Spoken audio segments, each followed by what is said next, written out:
And welcome into the Pugs and Parker stream, the second of two streams that I, Pugs Moran, do every day. I do the first one high noon to whenever, hot topics, current events, all that kind of stuff. But this one, this is just me and James. James, welcome in. There he is. Look at him. Look at him. Rural Frankenstein. Can't hear him. Can't hear him. He's not. Hey, Jeff, how are you? What's happening? Jeff is the first guy in. Can we hear him now? We still can't hear him. Nah, can't hear him. Can't hear him. Can't hear you. Yeah. Nope. Can't hear you. Nope. Can't hear you. Why? Hey, there we go. There we go. All right. Well, now there's an echo. Oh, no. Okay, now we're okay. Hey, James. Welcome in, James Parker. Hey. How are you? I am well. I'm having a great day. Having a great week. Everything's up and up. Let's go. All right. Let's go. Couple of things. First of all, I'm going to need everybody to look at the bottom of the screen. Okay? We have had a change of plan that is good. It's very good. So the Freak, 97 Wooden Freak, they want us to do another Friday show tomorrow night. They want the mansplaining show with myself and Dr. Schwartz. We get another really good platform, I guess. That's a better time slot. The last Friday show really smoked. They liked it. They loved it. They said, let's hear that again. Besides, there's a Mavs game on Saturday evening. We were expecting to just go after the Mav game, but they were like, no, why don't you guys do Fridays instead? So very excited about that. However, James, panicking because I haven't been promoting it all week. And there's, the last week when we did the Friday, they had recyclers running, hey, it's me, Pugs, join me for mansplaining. You know what I mean? That those things were right. So we didn't really get to cut any of those. It's just, they're going to throw us back on again and we're going to see where it goes. With that said, I need you people to freaking help me.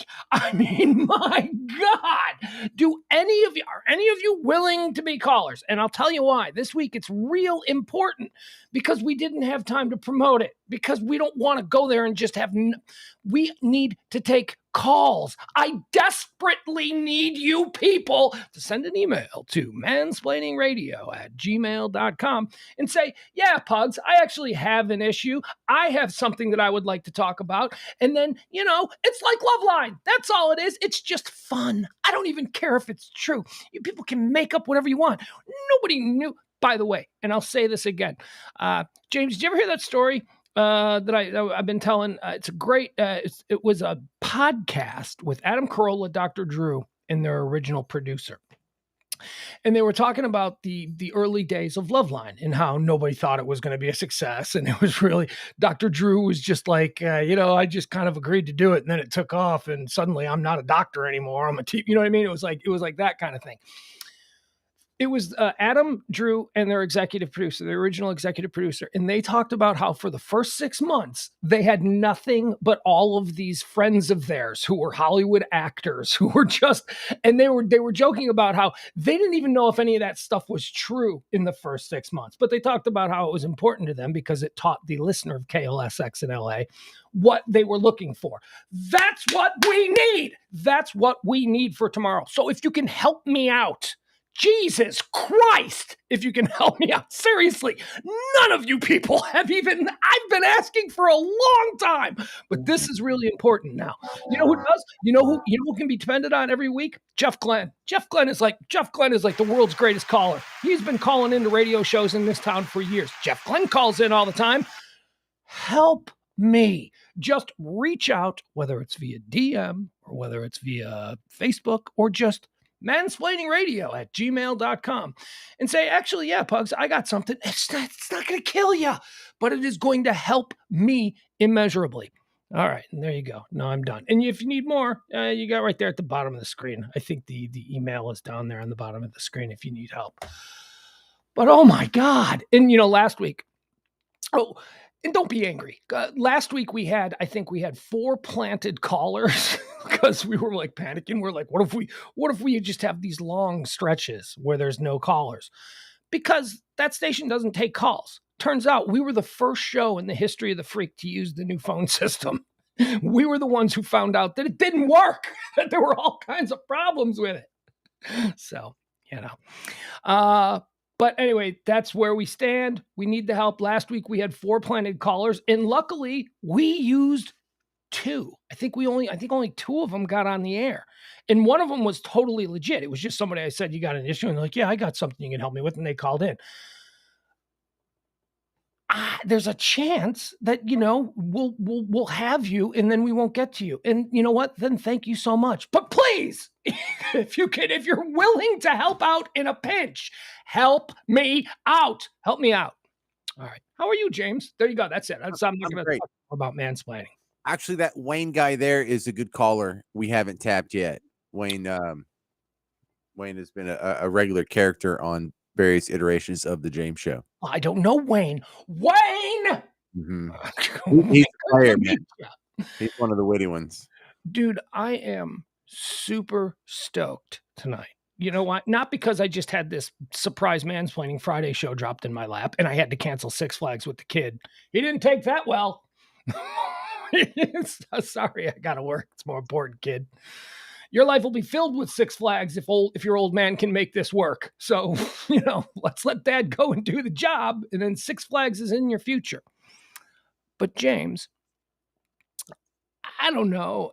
Are you and I in the same boat to this degree with shit that we get excited to watch? Like, I love watching TV. I consider myself one of the finest TV watchers that God ever graced this earth with. Nobody watches TV better than me. Oh, you've got your technique down and everything. Oh, it's perfect. I make my nest. I sit in my nest. And that's what I call the little area that I create with my legs up and my drink is right there at the ready. And I always know where the remote is. I take it seriously. I'm like seriously just maybe a couple of years from using a catheter so that I don't have to get up to go to the bathroom. That's how serious I take my TV watching. But James, over the last couple of years, and I think it has a lot to do with the fact that guys like you and me, we're just getting a little bit older these days. I'm not interested in anything. I'm not interested. All of these things are just shit that I'm like, I don't want to watch that. You know what I mean? Like an old man. So I've been in this cycle of rewatching shows that I've already watched. I've gone through The Sopranos. I've gone through The Shield. I'm in the middle of Boardwalk Empire. But James, that all stopped last night. I found a new show. And it's amazing. And I haven't been able to stop watching it. You knew this would happen, though. You're like the friend you have. They're like, that's it. I'm never dating again. I'm just going to hang out with the guys with screw chicks, man. I'm just going to focus on my career. And then he's got a girlfriend next week. That's how I was with TV. That is exactly how I was. I was like, I am done. Why does everything have to, and everything, it seems like all of the new shows are being produced to target people born in 1998. You know what I mean? It's all like these wildly different worldview than I'm used to. I'm being forced to but this ain't how everybody doesn't have a trans person on their block. You know what I mean? Stuff like that. Yeah. I feel so, and I'm not against it. I just am having difficulty connecting with a lot of the new stuff that's out there. But James, have you seen, and anyone in the chat room, if you're on this the way I am, have you seen that new Netflix series, The Watcher? No. What's The Watcher? It is so good, dude. First of all, true story, based on a true story. I mean, it's a ghost story, so it's not like true, but the events supposedly happened. Pugs Parker. I love it. No, it's Ryan Murphy, who I used to think was an auteur. I used to think Ryan Murphy was great. And then, Ryan Murphy did Nip Tuck, and I was like, who's this guy? This is an amazing show. This dialogue is great. Then he did American Horror Story season 1. And I'm like, oh my God, this guy is awesome. Then he did Glee. And I was like, okay, not my thing, but it's showing some, he can stretch it out. He can go Not my thing, right? Not my thing, but he can definitely, he's got range, is what I'm saying. This guy can do, a show for people in Nebraska and their kids to watch at dinner time. And then he can do like American Horror Story, which is basically horror porn, which I don't know. Okay. Then I started to get sick of him. Then he started getting a little preachy. He got super powerful. And, he sort of became the maestro of alternative lifestyle gore porn. There was like a whole bunch of, all of his stuff had really disturbing elements. And it's like social justice, but with horror. It's like, oh, come on. It's like, I don't need this. Got a little preachy. Then he did the Dahmer thing on Netflix. And I was like, I'm out. I'm out. I thought everybody liked that. I didn't see it. Hated it. Absolutely despised it. Got 3 episodes in. I just thought You did watch it. I watched 3 episodes. Okay. And then I got out. So, but this is his follow-up to the Dahmer thing. The Watch, it is so good, man. I just highly recommend it. And I discovered it last night. I almost didn't go near it because it was Ryan Murphy, and I was kind of out on Ryan Murphy. He got me back just when I think I'm out. Ryan Murphy drags me back in. Well, it's funny you should mention that because me and Mrs. Parker, we just finished The Sopranos today. Hey!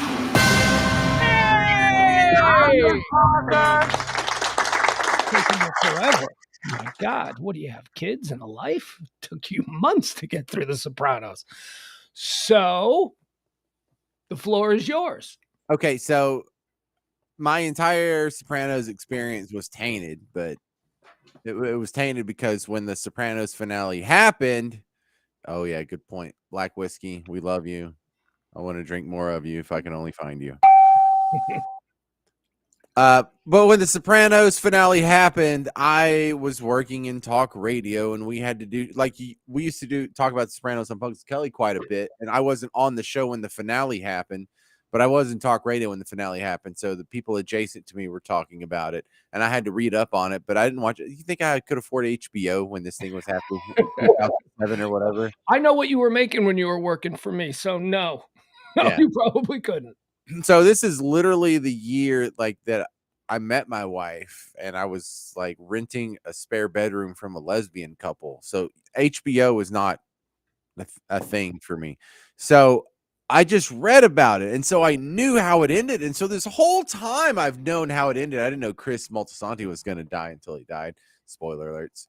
But it's fine. You don't have to worry about spoiler alerts with a show that ended 15 years ago. You're good. I know. So I knew that there was the restaurant. I knew there was Don't Stop Believing. I knew even about the nuance of Meadow screwing up the parallel parking job of her car, and everyone's like hyper analyzing everything. Like, is that like a metaphor for something? No, it just added to the anxiety of the moment. It was just like, it was really great in the way at least for me, the anxiety of her trying to parallel park was like, oh, is this part of it? Are they going to whack Meadow? Right. Okay. Yeah, exactly.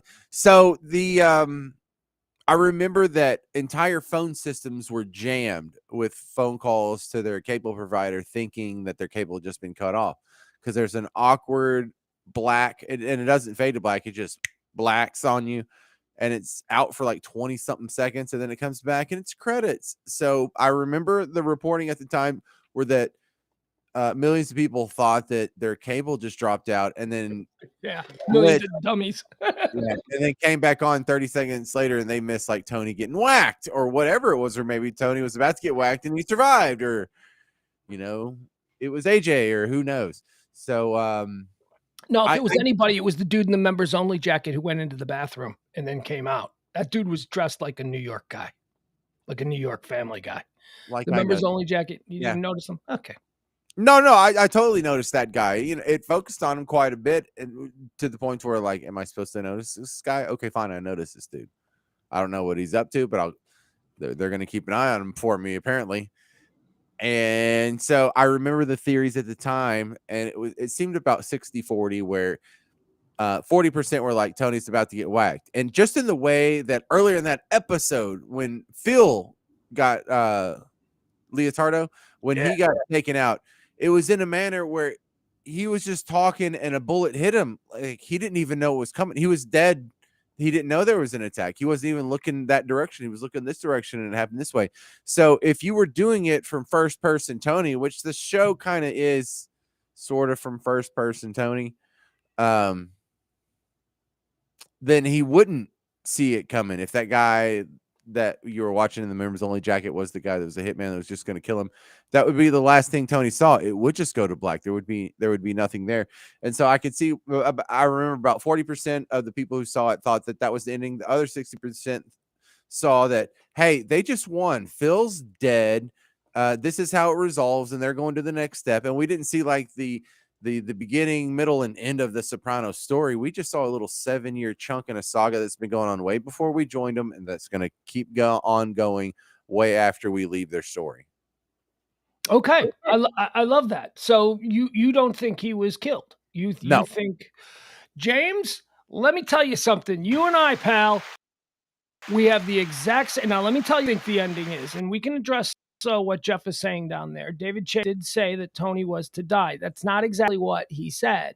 I've been obsessed with this whole story. He's talking about David Chase about a year or two ago. I think it was during the ramp up for the promotion of The Many Saints of Newark, which, by the way, now you have to watch.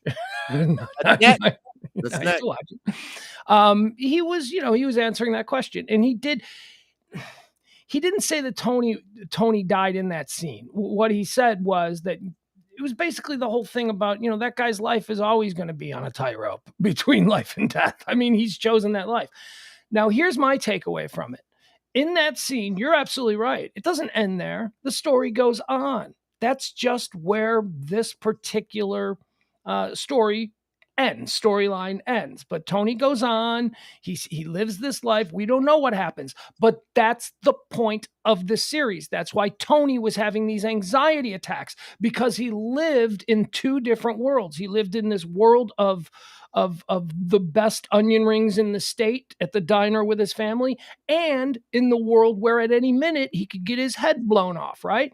That was the whole point of the series, that he is going to live every day of his life vacillating between this good suburban dad who loves his kids and a guy who could get whacked at any minute. That's the life he chose to live. And that's why it went to black right there. That's the whole story. Any moment he could die. At any moment. And that's the whole point of what his anxiety and what all of his, I mean, sure, they all went back to Livia and, crazy family growing up. But really, it was about him not being able to balance the two completely polar opposite sides of himself, which was Meadows' dad and the head of the New Jersey mob, and so I'm glad you said it, because the people are like, he got killed. I'm like, no, man, he didn't get killed. The whole point of the series was that he could get killed at any minute. He didn't get killed. Now, I'm trying to piece back together after the fact. What year did James Gandolfini, the actor, die? Like a year after, I think that show stopped. He, yeah, okay. So my wife was asking, did he know he was sick before the end of the show? Or was it sudden? I was under the impression it was sudden, but I knew you would know better than me. Yeah, it was. He was with his son, Michael, who would play him in The Many Saints of Newark. His son at the time was, I don't know, like 15 or something. He was just a kid, probably even younger than that. And they were in Rome, and they were on vacation. And the son came into his dad's hotel suite and found James Gandolfini died in Rome. Yeah. Well, here, I just pulled up his Wikipedia page. Yeah, Rome, Italy. Died on June 19th, 2013 in Rome, Italy. Wait, so what year did this finale air? Okay. That was 2007, I think, right? Was it that far after? Oh. Sopranos final season. All right. So the final season of The Sopranos, it concluded on, 2007. You're right. Okay. So it was 6 years after. I thought it was sooner than that, but it was 6 years. Thought it was did he know he was sick? I mean, I don't know if he knew he was sick, but I knew for the past 4 seasons of the show that this guy was a heart attack waiting to happen. You can't say that. He didn't die for another 6 years afterwards. So He was a man who was having he was having breathing issues. He was lumbering. Yeah, no, it was. And look, they even made multiple references in the show to him dropping dead of a heart attack. They say, "Hey, you're going to drop dead of a heart attack." They said that multiple times, and I made note of it because he did, and I thought that was really weird that they would keep mentioning that in the show. He was not healthy. James Gandolfini was not healthy. He was red. He probably had high blood pressure. And dude, he was in his 40s. He was like your age in the final season. He was I not. know.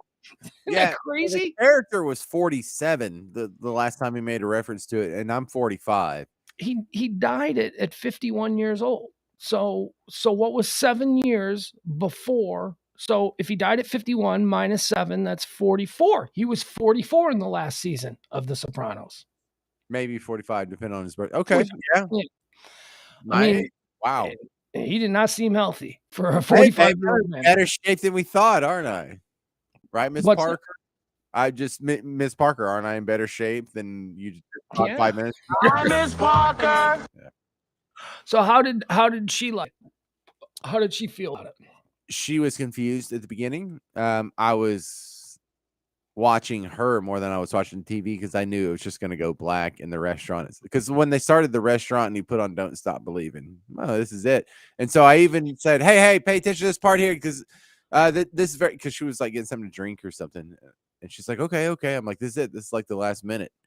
And so we just sat down and we watched "Don't Stop Believing," and they wasted a lot of time with just B-roll with like, AJ sit down. You want some onion rings? Yeah, that sounds good. Yeah. Good to see you. Yeah, good to see you too. How you doing? Hey, yeah. And I, then I Meadows trying to park, and Meadows screws it up, trying to park again, screws it up again. so she wasn't quite as into it. She was just being a good wife, sitting there on the couch, letting you No, get no, no, into it. no, no, no, no. What she was doing was expecting something to happen, and nothing Yeah. happened. I tell her to sit down and watch, and so she was expecting like a gunshot or a knife Yeah. or poisoning or freaking Tyrion Lannister or something. It was like And it was like tantric sex. It was like just no payoff. Just you're ready to absolutely go. nothing. Right?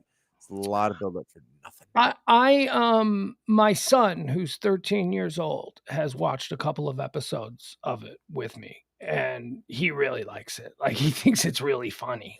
Like I'm like, well, it is. There are funny elements, son, but I don't know if this is a comedy. He's like, no, Dad, these guys are hysterical. I'm like, okay, and, so maybe he's. Oh, he also said, he goes, they remind me of the guys at the pizza place, the pizza restaurant that I used to work at, which was frequented by these kinds of people. And I'm like, yes, good eye. Yeah. Good eye. It reminds me of Georgie for the pizza place. Yes, as a matter of fact. What does Georgie do for a living again? I'm not entirely sure, but he drives a Lincoln and wears leather jackets and stuff. Anyway, I'm so glad you got through it, and I think that you are a better person for having that now in your cultural bank All right, of so knowledge. Many Saints of Newark is next, and then I'm Mhm. told there's another project where Silvio is the boss. What's that one? I remember Scuttlebutt. Well, that's another thing that David Chase has talked about, where Silvio would after Silvio is like there was something that because James Gandolfini actually died, so if they were to redo it, he said that Silvio would be the boss, but there's no plans for. Although, Oh, don't get me excited for nothing, dude. yeah, he got very excited with the Many Saints of Newark. So there was a lot of talk around the time of Many Saints of Newark that he would want to reboot the series and maybe pick it up from where it ended. But then the Many Saints of Newark, some people criticized it. And I think David Chase was like, well, fuck you then. And now I think he's back in a place where he's just going to let it sit. So I don't know. But you can see Lilyhammer. Have you ever seen Lilyhammer What's on Lilyhammer? Lilyhammer is a show that is, well, first of all, it's a city in Sweden, I think. Well, I know it hosted like a Winter Olympics or whatever. Right. No, with the show. No, Lilyhammer is really good. Lilyhammer was, I think, the first Netflix scripted comedy, and that stars Silvio, but not as Silvio. It's about Silvio plays a New York mobster who goes into witness protection, and he ends up relocating to Lilyhammer. And so it's basically playing the same character as Silvio. So it's basically like Silvio now trying to start a Lilyhammer branch of the mob. And he's like the Don of Lilyhammer. And it's all of these Swedes who aren't exactly like what he's used to dealing with. It's very funny. It is a very funny show. And unfortunately, it was one of those very early shows on Netflix before anybody paid attention to it. You know, it was pre House of Cards. Right. House of Cards is kind of the show that people went, oh, they make things we can watch. But if you look at it on IMDb or whatever, it's got incredible reviews. I mean, it's got like 90% for, it's like people like it. Lilyhammer's very funny. Lilyhammer, huh? And Especially what's if you the other like thing I need to watch? The Watchers? The Watcher on Netflix. Did you hear that, Miss Parker? The Watcher. This one she'll love. This one is so creepy. Can I tell you the story? Are you familiar? You might remember the story because you were on the radio when this story happened. The true story of it was from 2000. Well, here, let me pull it up so I get it right. But I was very interested in this story when it was breaking, and it went on for a couple of weeks, and people are like, "What the hell is this story?" The hell is this story? So I think it was 2014. Maybe you have another caption up right here that says like donate or something? No, you got the scroll, but you could do a caption on top of the scroll, between the scroll and. Well, when there's a good Jeff Ballard, there you go. When there's a good, I'll put the good comments up in the chat room. Yeah, I know. That's right. Lilyhammer. I did get an alert that Lilyhammer is leaving. Oh, thank you, Jeff. So you better get on it. Jeff, what did you think of Lilyhammer? Did you like it? Did you think it was as funny as I did? I thought it was really funny. So, okay, so The Watcher, this happened in 2014. These people from New York, a family, moved out to the suburbs in Westfield, New Jersey, which is a very fancy suburb. It's like a South Lake or a Highland Park. And they bought this amazingly beautiful home for like a couple $1 million. Yeah, I mean, it is gorgeous. I mean, this house is awesome. And they move in, and this is the true story. This ain't the TV show I'm telling you about. This is the true story. So they move into the house, and they start getting these letters in the mail from this super creepy dude, somebody who's like, I am the Watcher, and I have been watching this house. This house demands blood. And it's very, very creepy. And went on, and it was on the Today Show, and all of a sudden, these two people who bought this house are popping up on Dateline. And you know what I mean? It was like a story. It was like a thing. And they've basically turned it into a TV show. But Ryan Murphy has taken some creative license because it's Halloween. It's got to be spooky. So it's not the same names as the people. It's the same town. It's the same basic premise, except the real story, there wasn't like demons and stuff, but in the TV show there is. In the TV show it's really scary. All right, so in the real world, how far did it go? What was the scariest part? You know what, let me pull this. Let me see if there's an actual story. The Watcher, true story of the haunting of 657 Boulevard. 657 Boulevard in Westfield, New Jersey is where this house is, and it's basically the new Amityville Horror House. Certainly will be after this. The Watcher, a family bought their dream house, but according to the creepy letters they started to get, they weren't the only ones interested in it. On one night in June of 2014, Derek Brodus had just finished an evening of painting at his new home in Westfield, New Jersey, when he went outside to check the mail. Derek and his wife, Maria, had closed on the 6-bedroom house at 657 Boulevard 3 days earlier and were doing some renovations before they moved in, so there wasn't much in the mail except a few bills and a white card-shaped envelope.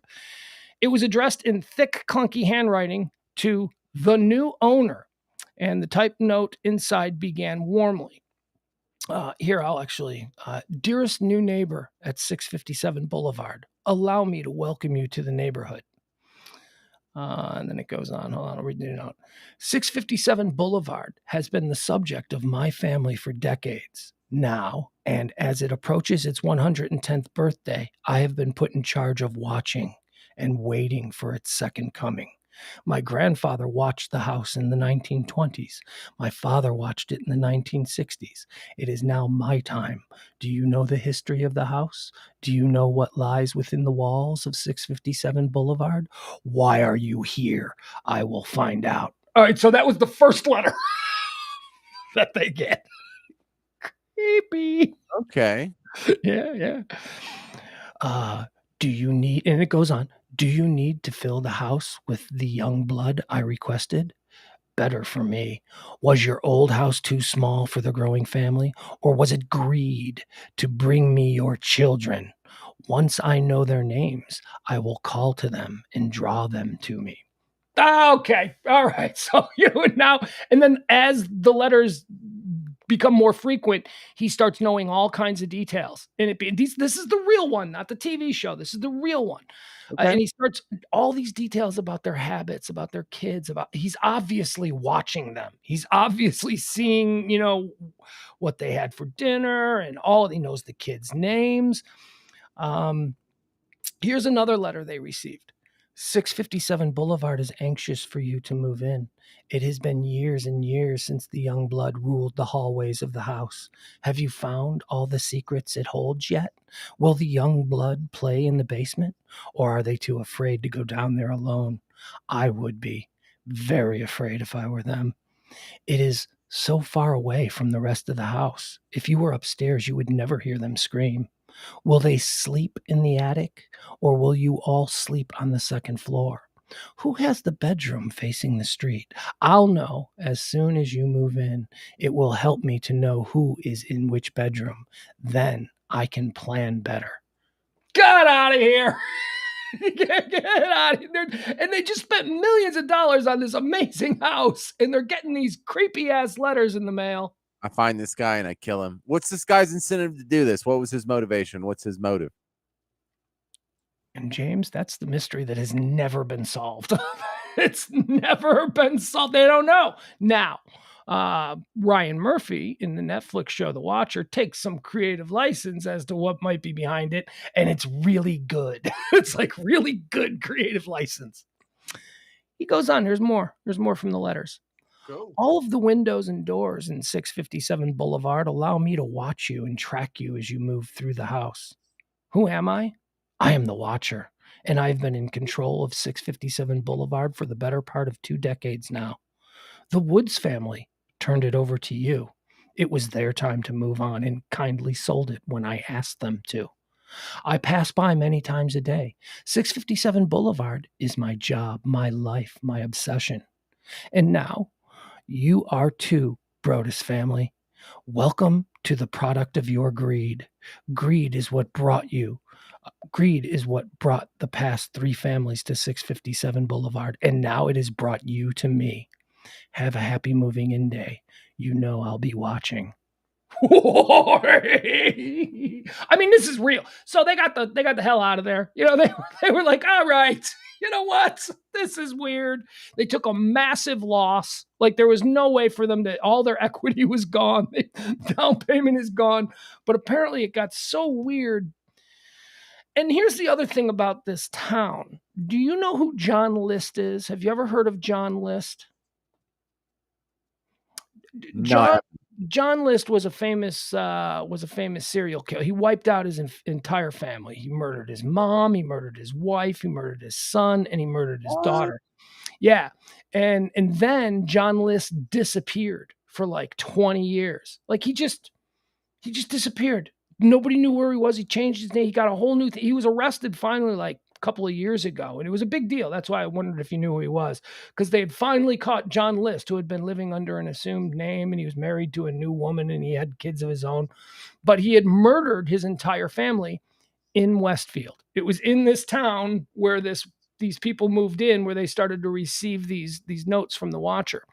And John List, the character of John List, the missing person who murdered his family and disappeared into thin air, that character is big in the show. Like there's a character who is John List. They call him John Goff in the show, but it's the exact same backstory, that he slaughtered his family and all that. It's really good, man. It's really good. I watched 3.5 episodes. There's 7 total. And I plan on knocking out at least 2 more tonight. So there you go. I'm so excited to have something to watch again. How excited are you to go to the Bears versus Cowboys on Sunday? You know, okay, so here's the deal. I got a note that said, because we're going to be in the CBS box, the CBS television box, and I can't wear any Bears gear, which is fine. I wasn't going to do that anyway, and I understand that. But like, I don't know. I just thought it was funny that because, like, CBS has a contract with the NFL, and CBS has deals in town here, local CBS with the Dallas Cowboys. So it would be in poor taste for me as a Bears fan to show up all decked out. Yeah, you guys suck. So that's why they don't want people flaunting, their gear for the other team. And I got it. My kid is very excited. My kid is a Cowboy fan. So it's going to be difficult for us because we're going to have to sit there and there's going to be some smack talk. and if it doesn't go well for him, he's going to be very angry at me. I'm going to be the blame. I don't, how that works. Be like, shut up. I hate you. But I think it's probably going to go well for him. I think the Cowboys are probably going to destroy the Bears. I don't care what they did on Monday night. I will say this. And this has been a problem for the Cowboys, and you're a Cowboy fan, and you know this. The Cowboys have always, especially with this team, the McCarthy teams, they have always been susceptible to the trap game. And this is a trap game. This is a game where they might come in thinking they're playing one of the worst teams in the league and then get beat, because that's what happened to the Patriots on Monday Night Football. Patriots got blown out by the Bears because they didn't take them seriously.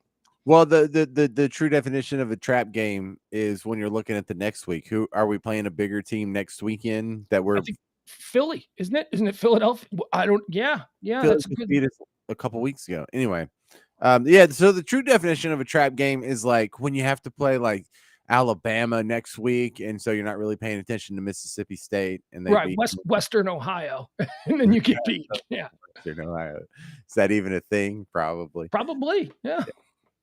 But see, this is the cool part that I think for you is I know what it's like to have like a biological team and then like your team in law, because you didn't grow up watching the Cowboys, but you lived in Dallas the majority of your adult life at this point. Or I grew up despising the Cowboys. I grew up hating them. They knocked the one time my Bears as a little kid made the playoffs, the Cowboys blew them out in the first round, and I hated them.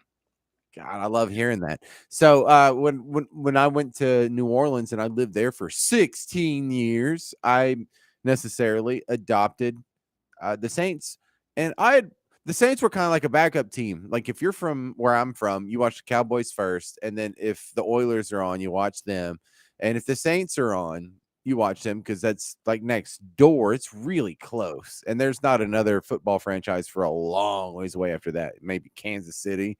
So the Saints were kind of like a backup of a backup team. And they're our neighbors and they're friendly and they didn't win a whole lot. So you didn't hate them. So I was surprised when I went to a Saints game that when they're calling out the scores and they tell you whatever the Cowboy score is, everyone boos in the stadium. Is this how we're received in other cities? I did not know this until just now. We're the villains. I kind of like it. Boo away. I would say, just to give you a little perspective, outside of currently, the Patriots, nobody likes the Patriots, but it's the Cowboys who are the most hated team in the NFL. Now, as is often the case when something is the most hated, they're also one of the most beloved. So, that's just how these things work. You're a polarizing team. But yeah, I find it delicious. I can tell you that it was always the dick kid who liked the Cowboys when I was little. People be like, you're a dick. What are you doing liking the Cowboys? You front running fool. Because when I was a kid, the Cowboys were great. It was the Staubach Landry era, Yeah, they couldn't stop going to the NFC Championship game for like 10 years. Mm-hmm. Yeah, they were good. We didn't have that. I didn't have that as a kid where there was like a default team. It probably would have been Indianapolis because Indianapolis. No, it was the Bears. The Bears were your default team. No. Bears were our team. They were our team. But you said how the Cowboys were your team. You also, if the Cowboys weren't on, you would watch Houston. Backup team. Yeah, the backup team. There was no natural backup team for Because the closest teams to you are all in your division. it, Right? yeah. Were we going to be friendly with, St. Louis, I guess, but it's, difficult to like anything from St. Louis when you're in Chicago. Indianapolis is much closer, but Right. the Colts didn't get there till, I was already in high school. So my formative years were already gone. Still no kinship toward Indianapolis. I adopted the Rams. I was an LA Rams fan. when my Bears were not good, because and here's why. The LA Rams had cheerleaders that wore these crazy sexy outfits back in the 70s. That'll do it. They wore like a turtleneck, James, like a body tight, like sort of like yoga pant material, like a full body suit, like almost like a turtleneck. And then, James, they had a cutout right here. It was a giant circle right here where their boobs were sticking out of there. It was the hottest cheerleader uniform. You see if you can find like 1970s Rams cheerleaders. It was crazy hot. Yeah, I'm already on to you. Yeah. Okay. Let me see what you're Well, there's looking a lot of iterations here. Here, let me go ahead. I guess I'll share my screen. I kind of like this fella here. Boom, boom. Boom, boom. LA Rams cheerleader. Ba-doom, ba-doom. Bloop.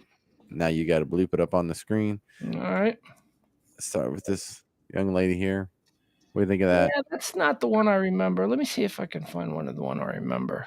Because I like this broad too. She's beautiful. You see that? there it is. I found it. First one. Okay. Yeah. All right. So it's not a turtleneck the way I remembered it. It's a little different here. So let me do this and then I'll share it with you. This is exactly, it's not a turtleneck. I was wrong, but it definitely has the boobs cut out. All right. All right, here. Oh my goodness. I didn't think I was going to have to do this. So here we go. Well, but it'll be worth it because, I was 10 and this was kind of one of the things that proved to me that I like girls, That's always important. Yeah, Linda Carter was my first boner.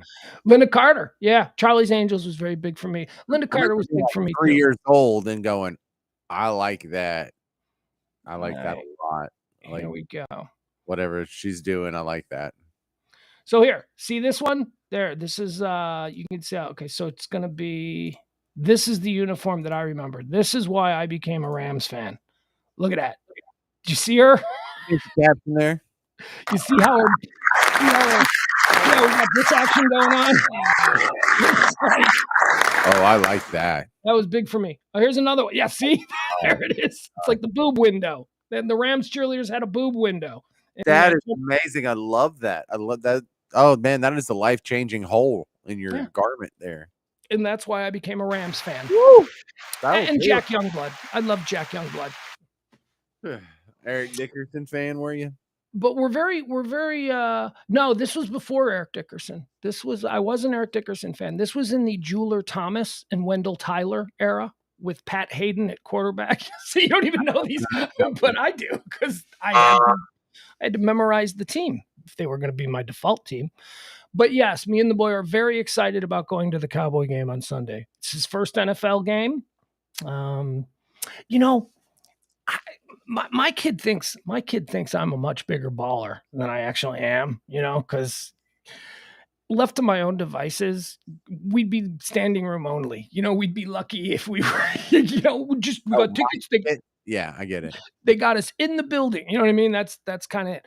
But every game that I have taken him to, and even going to the Smashing Pumpkins concert, for some reason, I always get these tickets through friends who are just, my kid is getting spoiled. We went to the White Sox Rangers game and we were one row off the field next to the White Sox dugout in an area where all of our drinks and food was free. It was comped with the ticket price. Oh, we had waiters coming by. Can we get you another beer, sir? I'm like, how much does it cost? Because I'm a hillbilly. I'm like, well, how much? And they're like, no, sir, it's included with the price of your ticket. I'm like, well, bring them a two. That, it's like that kind of thing. I'll take 6 Schlitzes. And now we're going to be in a box. His first NFL game is going to be in a box. He's going to think that the dessert cart comes by for everybody. And it's like, nope, the dessert cart only comes by for us in the box. The problem is once you watch a game from the box, you can't go back No. to general admission. You can't go back to the masses. No, you can't. No, it's impossible. I can't go to an NBA game unless I'm going to be in a box now. It's just it's such the rich people really have that experience down, and the rest of us are just like cattle in a cattle car. You got to go to the bathroom. You got to wait. It's like being on a Southwest flight. You know, you have like from here to here. This is what you get to enjoy, and you might get like a little soda that's about this big for $9, and this is what. And the suite is like a transatlantic Lufthansa flight where you got all the room, you've got your own little private. You're leaning on the bar, and there's like this girl who looks like Jennifer Aniston that's like chatting with you. Yeah. So my kid's going to be spoiled. He's he's at baseball games. We're always right on the field. This first football game, he's going to be in a box. I mean, I can't keep it up. I can't top it. So the next game we go to, we're probably going to be in the upper 300s. I won't even go to that game, James, because I'm spoiled. I'm the one that's really spoiled. I don't blame you. Man, if not for just the experience alone, there's no way I would have done what I did for the first week of the season when I went to the Cowboys opening game.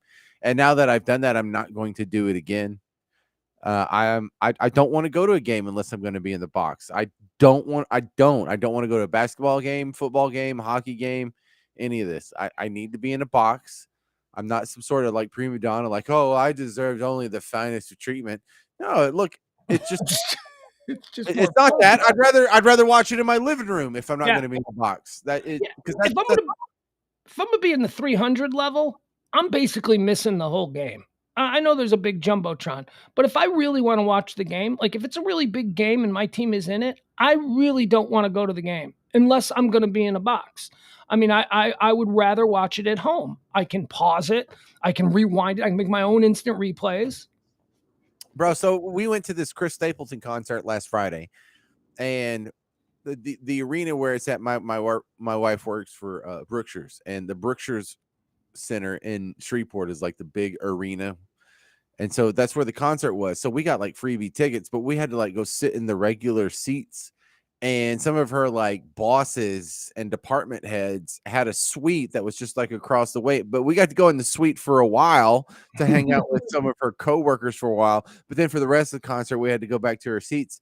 And I felt like that was just like, let's just leave. Just F this. No, we're either in the suite or we're going home. I don't like this crap being sat in my little Southwest Airlines seat, holding on to my $9 beer in one hand and my popcorn in the other hand. People got to scoot past you when they need to go to the bathroom. And it's the worst.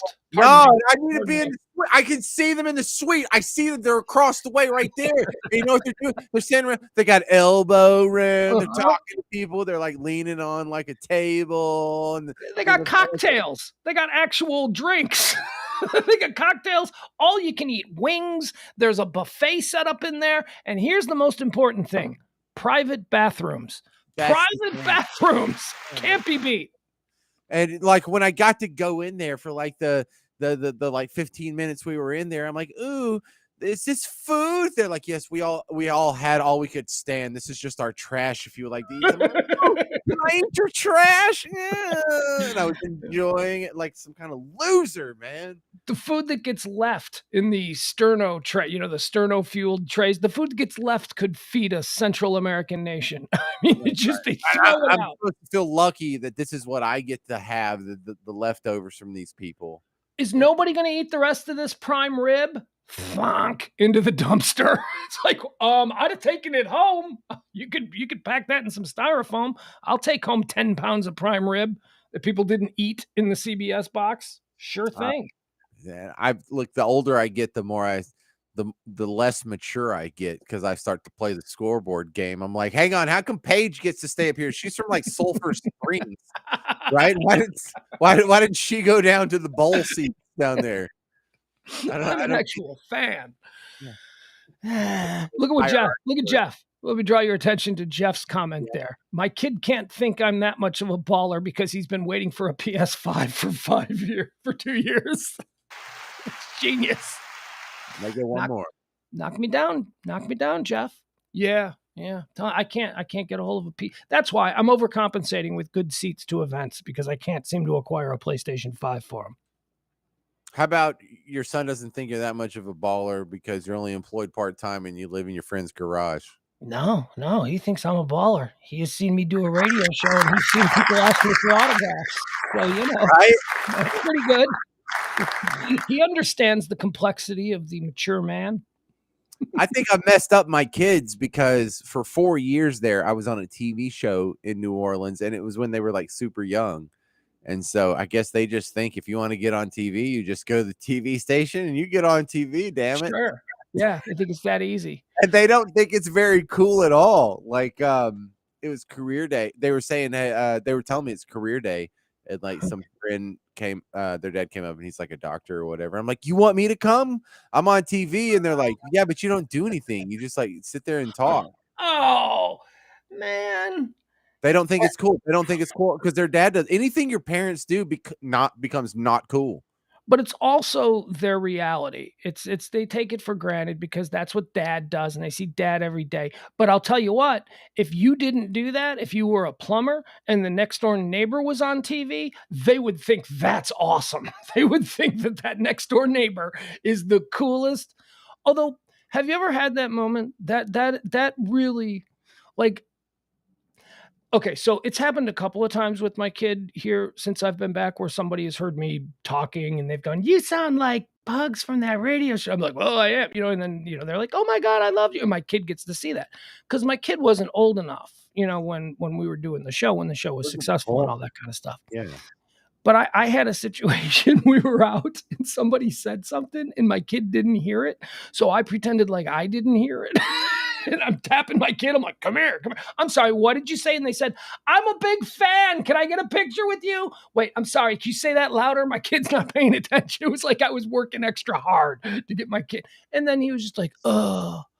It's like, oh, that must get so boring. I'm like, boring? What the hell is wrong with you? I live for that shit. That never happens to me anymore. It's ooh, boring. So, I mean, that's his reality. And also, I was a radio geek growing up. My kid goes to the station with me all the time. Like if I have him on Friday night, he sits in the room with AO. Which, first of all, if you love rock and roll in this town, you're hanging out with AO. I mean, that's gotta mean something. Means You know nothing. who AO is? No. He doesn't know who that is. But he gets these cool experiences that if I was 13 years old, I'd have loved to go on and hang out at like a big time radio station. And to his benefit, he likes it. He likes going, but he's not like impressed. He's like, to him, I guess it would be like going and hanging out with a blacksmith who was shoeing horses. He sees it as like an old timey thing that's not really something he's into, but hey, whatever. If it gets us good tickets. But they don't listen to talk radio and the things we talk about, they're just not interested in, so they don't think we're cool. So the way I explain it to them is, hey kids, remember how like 5 years ago you liked Paw Patrol and you thought that was really cool? And you know how it's like the dorkiest thing in the world now? I'm like, right now for me, you're Paw Patrol, right? And I'm the coolest thing in the world looking back going, you guys are like children. Right. I've set it up to where whenever you start to like what I like, whenever you start to like the food dad likes, or whenever you start to like the music dad likes, or whenever you start to like the radio dad likes, then perhaps you're on your way to being an adult. There you go. You're not a dumb kid anymore. Although you mentioned the Paw Patrol thing. My kid and I, when he was very young, we used to watch Yo Gabba Gabba. You're probably familiar with that. That was like our jam, man, because I legitimately liked it too. Like I was like, this is a crazy creative show. Like I was like, this show is great. We watched every episode that was ever produced, probably 3 or 4 times. We went and saw them live. The first like real live concert at Nokia or whatever that place is out there was me and him in a driving rainstorm seeing Yo Gabba Gabba. So every now and again, I'll mention Yo Gabba Gabba to him, like I'll start singing a song or something. Oh, he shoots me down. He makes me feel like such a jerk. He's like, Dad, I'm not 5 anymore. I'm like, yeah, but that's our thing. That's our thing. How can it not be our thing? Yeah, and because I do like the dad's voice from Peppa Pig. and, and they're like, "Stop it!" Like the fact that they ever admitted Peppa Pig was entertaining is like the worst truth you could lay upon the world. He gets mad when I sing the SpongeBob SquarePants song. Who lives in a pineapple under the sea? And then I go, say it, and he won't do it. But when he was little, he would go, SpongeBob SquarePants. He won't do it for me. I hate it. I hate it that they're growing. I hate it. I do. I'm a bit of an expert at drumming. I just did that for Jeff just to piss him off. Peppa Pig. Oh, hey, I emailed you one sound clip. Can you play this for me and I'll explain it to you? It's just a quick MP3, and I can do this in 3 minutes. I know we're almost out of time, but we can keep cramming content in here. We're freaking. It says that we are where we expected to be, but now we have the facts to back it up.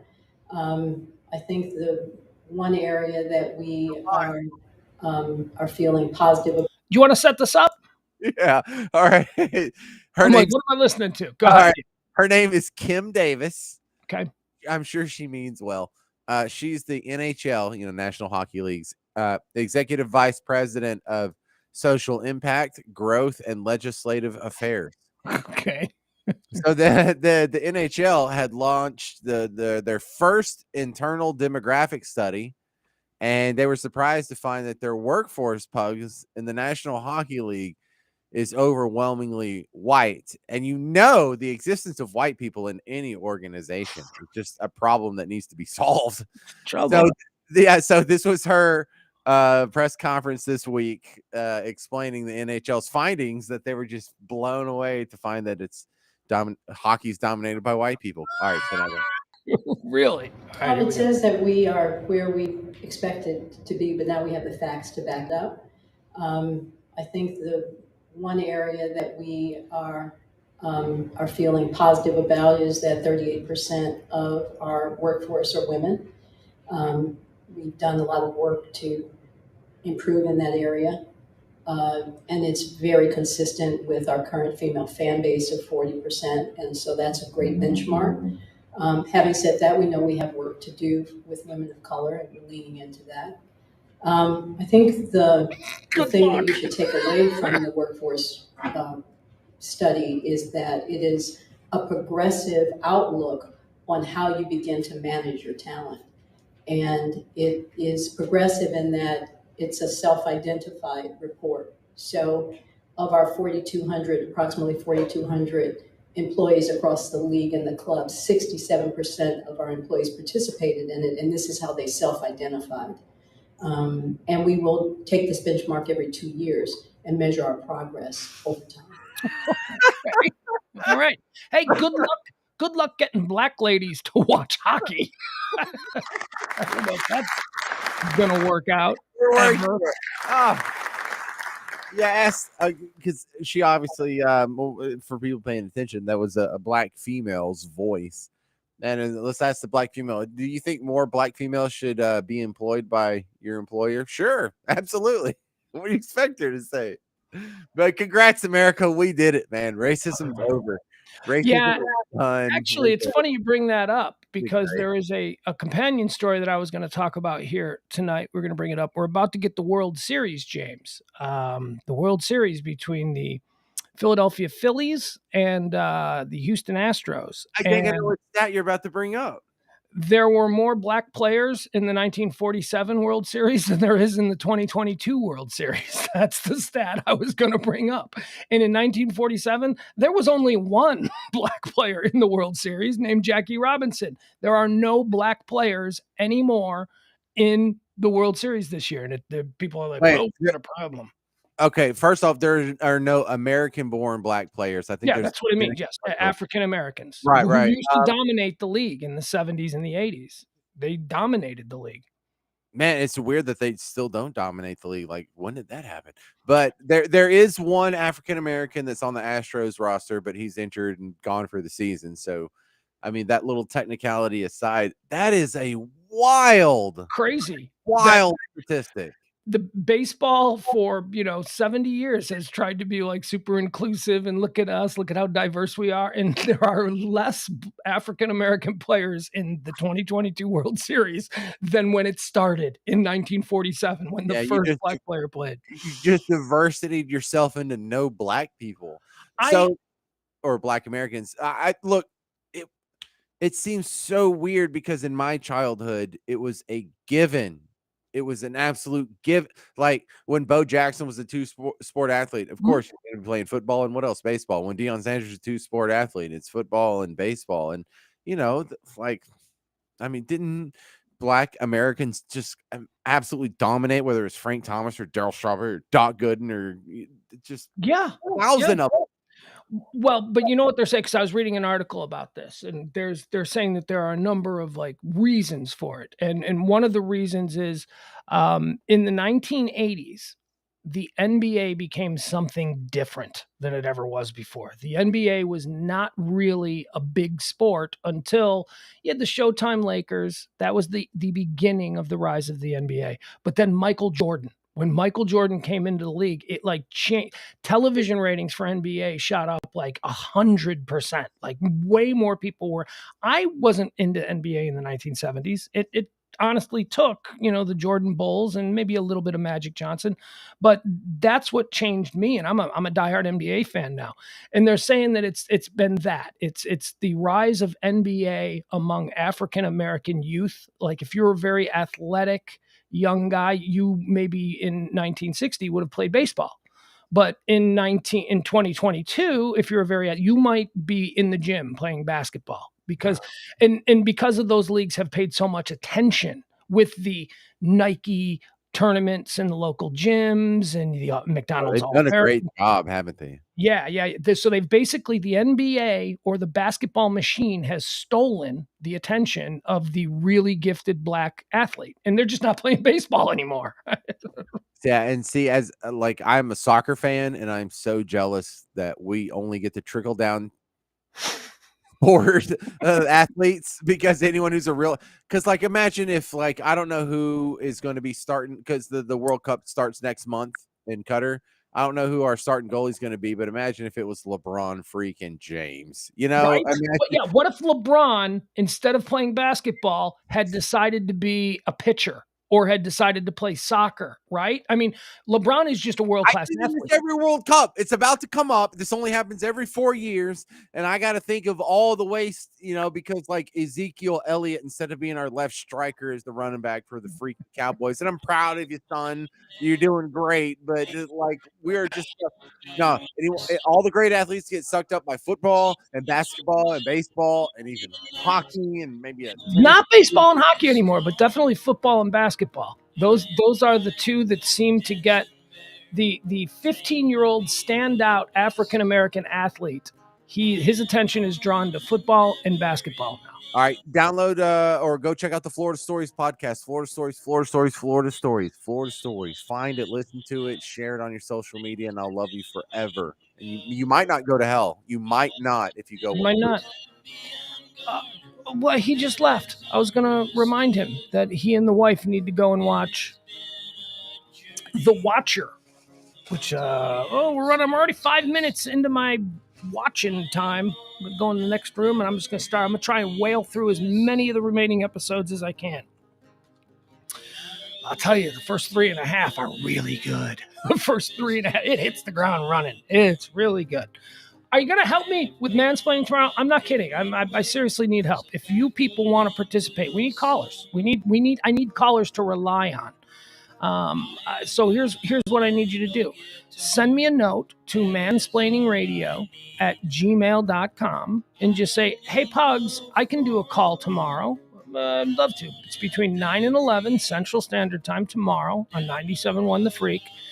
We haven't been able to promote it, and, I don't know that people are going to know to call in. They did last week, which was good. So we may not even get to you, but I need help. Man, woman, it doesn't matter. If you've been listening to the show, we have like way more women, which is great, which we really love. Our executive producer is a woman. because people, the show is called Mansplaining, so it sounds like it's going to be one thing, but it's not. My partner is a plastic surgeon. His clientele is. Let's just say that misogyny doesn't lend itself to his ongoing success as a surgeon here in North Texas. Okay, so if you don't want to send a note to me at mansplainingradio@gmail.com, hit me up on Twitter. Slide into my DMs. Hit me up on Facebook, and I'll put some of you together. And I would prefer that you actually have something that you want to talk about, like a love line type topic where you can ask me and the doctor what we think. I would prefer not to know, just because we like to be able to go on the fly. But if you don't have something, we can come up with something. We can come up with a topic that we want to talk about anyway, and then you can be the catalyst for that. But God, this jumped out at the last minute where they're putting us on Friday night again tomorrow. And we didn't have time to promote it. So if you can help me out, again, mansplainingradio@gmail.com, or hit me on Twitter, or hit me on Facebook. Pugs Moran for both. Pugs Moran on Twitter and Pugs Moran on Facebook.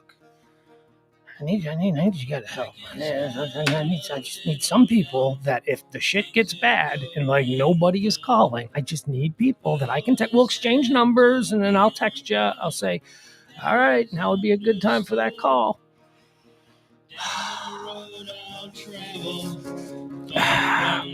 And again, I'd prefer not to know. I prefer not to know the subject that you want to talk about because I want it to be as natural as possible. But look, if you don't have anything and you just want to help out, we can give you something. All right. See you tomorrow at noon, high noon, for news, current events, headlines, all of that good stuff. We'll see you then. Love you guys. Bye.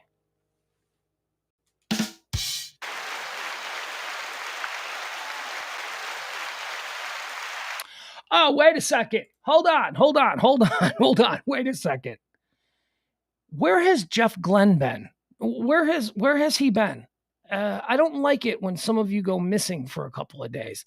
I went into my Leslie panic a couple of months back. She turned out to be safe and sound. Very good. Very happy about that. But now I'm missing Jeff Glenn. Like you guys know him. Sometimes I just assume that you guys in the chat room, you all live together in a big house somewhere. All right. Thank you. We'll see you tomorrow. High noon.